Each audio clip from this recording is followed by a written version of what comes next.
You're facing the Petrov defense, and you realize your opponent is probably not going to fall into the copycat trap. What now? If you play the Petrov main line, they're going to know it better than you, most likely.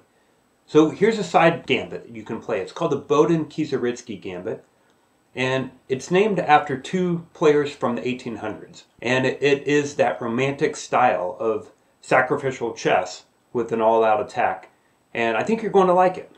Let's have a look. So e4, e5, knight f3, and then knight f6.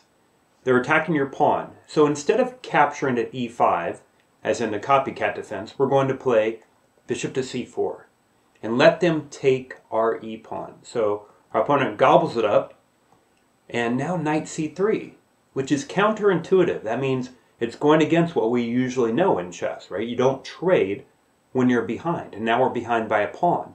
But what we're getting in exchange is that we now have two pieces developed, plus an open line for our queen, an open line for our queenside bishop as well, and an immediate threat against our opponent's e-pawn. Now, they can't protect it with their pawn on d6. If they play pawn to d6 to guard it, you simply play knight g5, and they don't have a good defense to knight takes f7. For example, if pawn push, knight up, bishop out, bishop takes, pawn takes, and now the queen comes out, threatening checkmate and also threatening that b-pawn. So that's a bit of trouble. So instead, our opponent plays pawn to f6. This is the main line. But what if they don't? What if they play instead bishop c5, for example, thinking they can just castle? Well, now it's going to be even more trouble for them. Knight g5, castles, queen h5, threatening mate and triple attacking the pawn on f7. They stop the mate, but now knight takes pawn, threatening their queen, and this is where things can go very bad for black. They move their queen, knight takes h6, double check, and now a discovered checkmate for white. Now let's go back and see what happens if they play the main line, because it could happen, right? So remember, knight c3, they capture, d takes.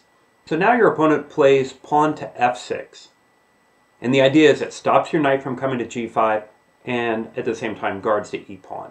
So our opponent has broken an opening guideline. They've pushed their f-pawn before their king is castled. When that happens, you should consider breaking an opening guideline back. And in this case, we're going to play knight to h4, breaking two opening guidelines. Don't move the same piece twice in the opening, and don't move your knights to the side of the board. But we have a pretty big threat. Queen h5 check, and if they play g6, the knight just takes it. And notice the h-pawn is pinned. So your opponent plays g6 to prevent that in the first place, and now you're going to rip open the center, at least try to. Black doesn't go for it. They bring their queen out. We push again, and now let's let them fall into the trap. They capture here, check, knight attacks the queen, and now your queen comes jumping in, and you're just attacking too many critical squares. You're attacking the unprotected pawn on f6, plus their bishop is the only protector against this checkmate. So when their queen moves back to guard f6, you can deflect their bishop with bishop to h6, and if they don't take you, you're going to take them, and if they do take you, of course, queen to e7 is checkmate. All right, that's the Boden-Kieseritzky Gambit. I'll check you later.